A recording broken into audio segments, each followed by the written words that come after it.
Welcome back to Squawk Box. This morning, a bipartisan group of lawmakers introducing a bill that would encourage semiconductor makers to build factories in the United States. The legislation taking aim at China, where many chips, of course, are still sourced. It's the latest example of the simmering tensions between the two countries, which remains a big risk to this fragile market. Joining us right now is Michael Schuman. He is the contributor to The Atlantic, author of Superpower Interrupted, the Chinese History of the World. Michael, good morning to you. Thanks for joining us.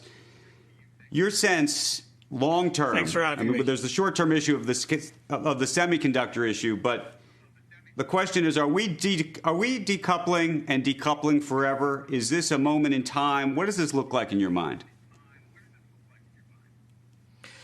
Well, I think we're at this very critical point in history where we're seeing kind of a recurring pattern in Chinese history that's been going on for the last 2,000 years. I mean, what's really remarkable about Chinese history is how often the political elite have managed, and this society have managed after times of weakness or invasion or whatever, have managed to recreate their power again and again and restore their greatness.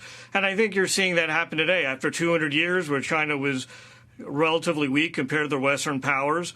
They want to get back up on the pedestal, and that ambition isn't going away. So the question really becomes, well, how do we deal with that? Do we end up in outright hostile confrontation? I hope not. But we do need to approach China in the sense that these guys have their own ambitions.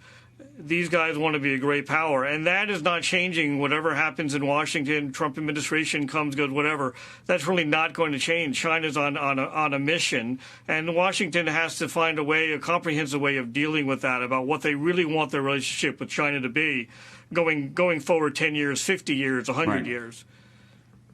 So, Michael, then what's the answer, though? What does that look like? You know, as people talk about reshoring, bringing things back on shore, more manufacturing, like this bill around microchips and the like, is that going to be the thing that's going to change the dynamic? Can the dynamic be changed?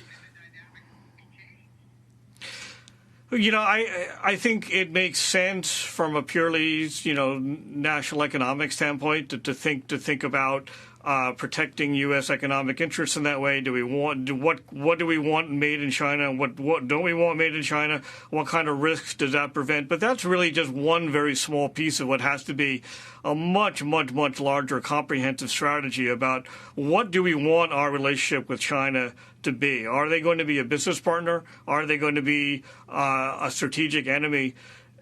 What we really have to understand is that the Chinese have their own view of the world and their own view about what they want the world to look like and what role they want to play in it.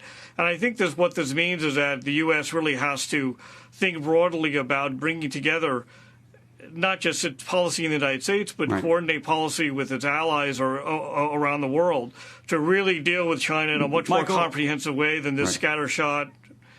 Yeah.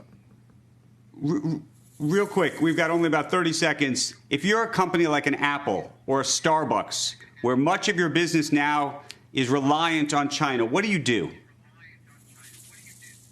I think you really have to think very hard about whether you can rely on China for your future revenue and profit growth and as a source of manufacturing going forward. You really have to think long term and be like, what are my alternatives? What can my alternatives be? And they are out there. I think if you're a CEO and you're not thinking about that right now, you're going to find yourself in trouble in 5 or 10 years.